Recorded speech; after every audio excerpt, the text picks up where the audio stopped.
Ibrahim Traoré, l'homme qui défie l'Occident avec un discours aussi puissant qu'inattendu. Découvrez comment le leader africain secoue les fondements de l'ordre mondial avec ses paroles audacieuses. Beaucoup d'autres héros sont tombés pour que nous soyons là aujourd'hui. Et c'est une technique de l'impérialisme de faire peur aux autres en menant des actions pour réellement créer la terreur. Ça n'a pas commencé aujourd'hui. Je vous prendrai l'exemple d'un guerrier qui s'est battu, Victor Diakaboda. Lisez, vous comprendrez. Il est issu d'une famille de chefs, pas de la chefferie donnée par le colon. Il était un enfant digne. Il a fait ses études au Sénégal. Il est venu médecin en Guinée. Et lorsque le RDA a été créé, il a rejoint la Côte d'Ivoire pour mener le combat contre les impérialistes, contre les envahisseurs, contre le colon. Il a essayé d'organiser la société ivoirienne. Partout, les gens ont commencé à porter la voix. Il y avait en son temps un général Péchou qui a fait massacrer les populations ivoiriennes pour que jamais cet esprit de liberté ne puisse germer.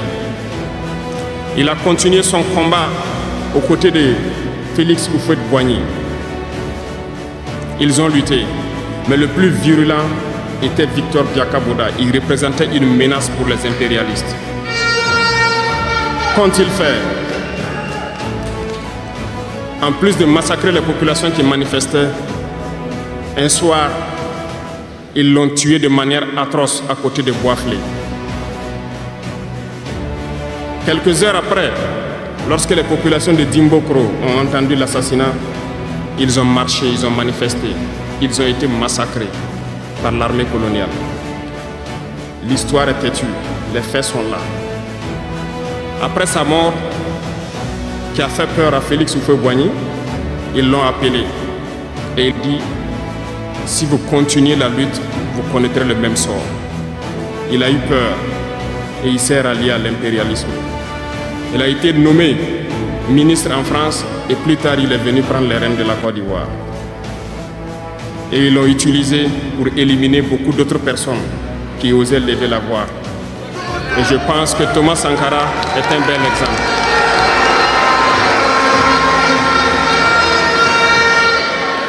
Si vous avez peur, vous serez lâche et vous serez traître.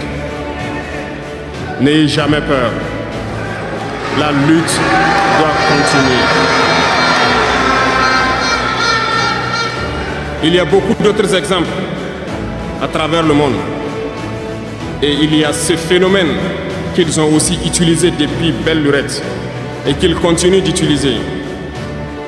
Voyez-vous, certains individus, par exemple, se sont retrouvés dans d'autres pays et créé soi-disant un gouvernement parallèle au gouvernement du Mali. Vous avez entendu cette histoire. Ce n'est qu'une technique qui a existé dans le temps. Je vais vous prendre l'exemple de Ahmed Chalabi, l'Irak. Ce professeur de mathématiques qui a même été dans le gouvernement irakien a été récupéré par les impérialistes et il a formé ce semblant de gouvernement parallèle à l'Irak aux États-Unis. Et on l'a utilisé pour être donc le mouton de sacrifice. Parce que c'est à lui qu'on a dit de prononcer publiquement que Saddam Hussein développait des armes de destruction massive. Et il l'a fait. Ils l'ont utilisé.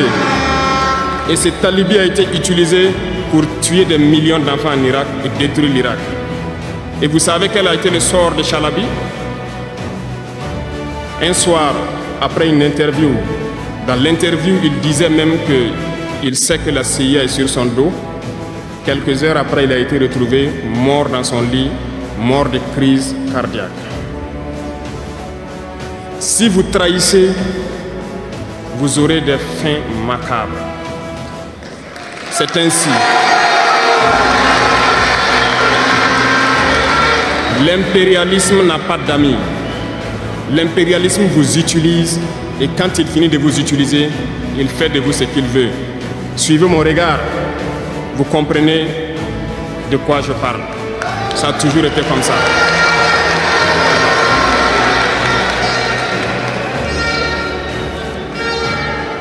Le troisième vice, c'est l'incompétence.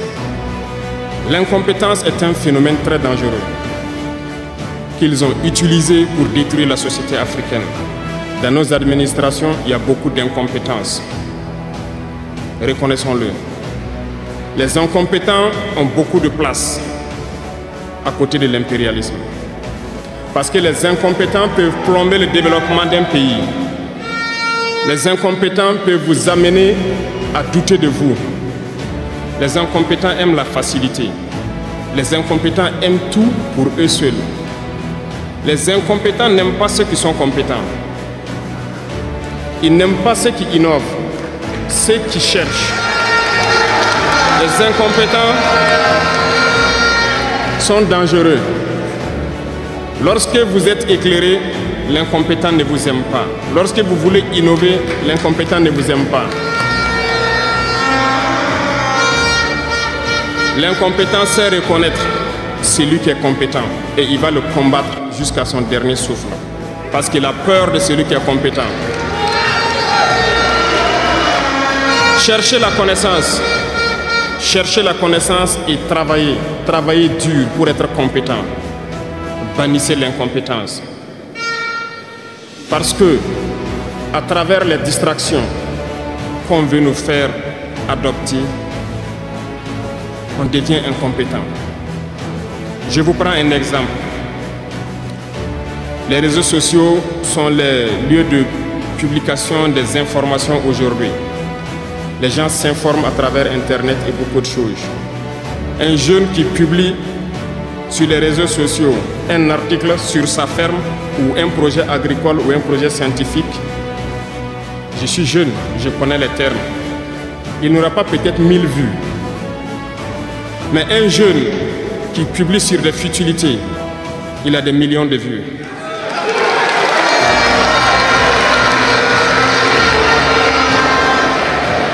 Justement, on veut vous faire perdre du temps dans les futilités. Prenez conscience. Intéressons-nous au travail et cherchons la connaissance. Cherchons la compétence. Se distraire, c'est bien, mais on doit travailler d'abord, avant de se distraire. Cherchez la connaissance, sinon vous perdrez du temps à ne rien faire. Et la jeunesse, c'est l'époque, c'est la période où il faut exploiter son temps à bon escient. Les impérialistes le savent. Voilà pourquoi ils vont multiplier tout ce qui est événement de distraction. Ils vont multiplier tout ce qui est événement qui peut vous détourner du travail pour que vous soyez des incompétents. Et en ce moment, quand vous êtes endormis, on choisit les incompétents pour diriger tout ce qui est structure importante. Et vous n'avez le choix que de vous plier. Ne soyons pas incompétents, cherchons la connaissance. Les incompétents se cachent souvent derrière des mots. Ils emploient les termes de démocratie, de liberté, sans se rendre compte de quoi il s'agit. Camarades, la démocratie est un état d'esprit, autant que la jeunesse est un état d'esprit. C'est soi-disant démocrate, mais regardez le monde. Comment est-ce qu'on peut vouloir imposer la démocratie en tuant des millions de personnes? C'est de la dictature, ça, ce n'est pas de la démocratie. Ça ne s'impose pas. Ceux-là qui se disent démocrates, mais regardez, nous avons vu des scènes où on a empêché des gens de rentrer dans des assemblées. On a vu des scènes où des forces ont débarqué dans des assemblées pour obliger les députés à prendre des textes. On a vu des scènes plus terribles que ça, où les gens tuent leurs manifestants, mais eux, ils s'appellent démocrates et nous, on nous appelle donc des putschistes. Si c'est ça la démocratie, je répète, nous ne voulons pas de cette démocratie.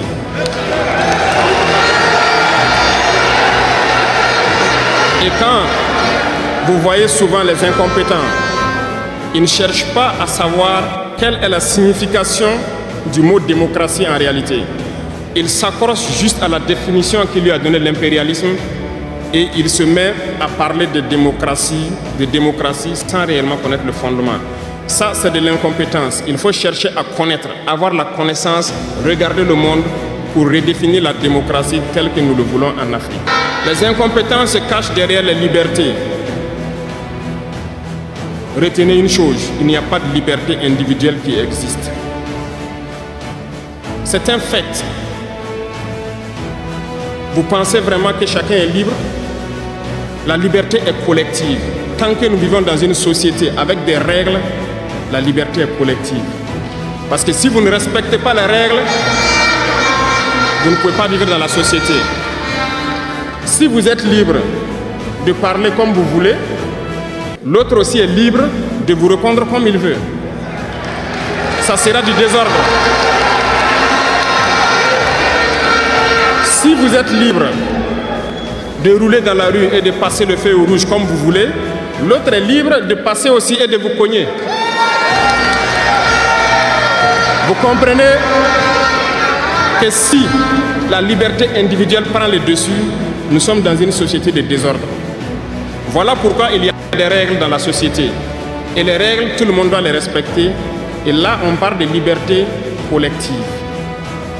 Donc, certains se donnent le droit de parler de leur liberté individuelle à eux, mais ne tenant pas compte des autres.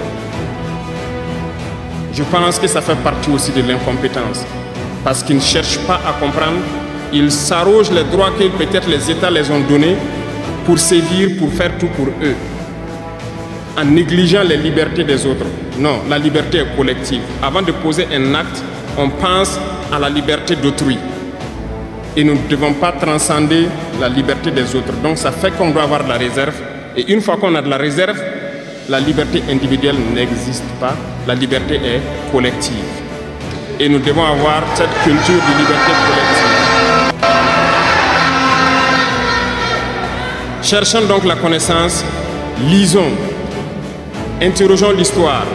Ne lisez pas l'histoire écrite en leur faveur. Cherchez la connaissance à travers plusieurs sources et vous comprendrez dans l'histoire qui s'est battu pour l'Afrique, comment nous devons nous battre pour continuer cette lutte de nos dévanciers. Et je ne terminerai pas mes propos sans faire un coup de gueule encore au volet de la communication. Parce que comme je le dis, c'est l'arme fatale de l'impérialisme. Et vous jeunes, vous devez tout faire pour savoir distinguer le vrai du faux. Nous continuerons à démonter les mensonges des médias impérialistes qui essaient de toujours créer des soucis en Afrique. Parce que ces médias, par leur bouche, ils peuvent vous rendre un roi demain. Par leur bouche, ils peuvent vous faire quitter de votre position de roi et vous rendre un piètre esclave demain. Faites attention.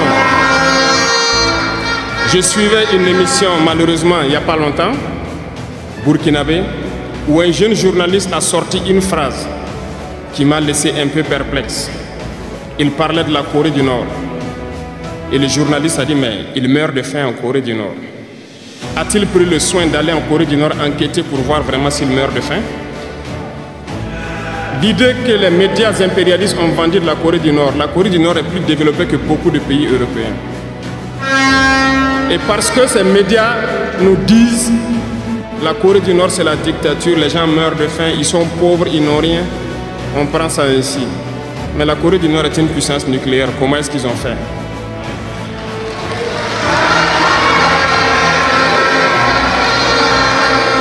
Faisons attention à la communication.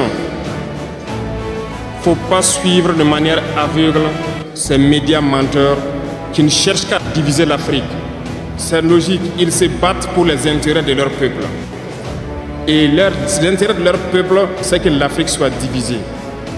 Alors, jeunesse du Burkina, jeunesse d'Afrique, il faut qu'on s'unisse. Il faut bannir la lâcheté, il faut bannir l'incompétence, il faut bannir la traîtrise et tous les vices dans nos sociétés. Je vous invite à repartir encore lire à se mettre au travail pour que l'Afrique que nous voulons, autosuffisante, soit une réalité.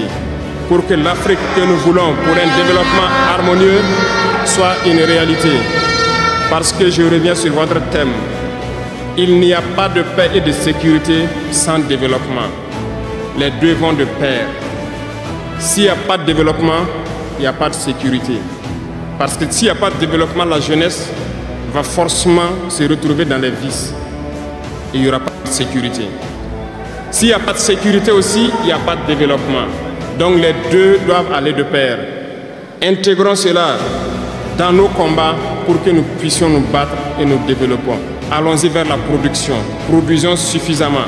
Transformons sur place nos matières premières pour que ce soit bénéfique pour nos populations et envie d'exporter cela.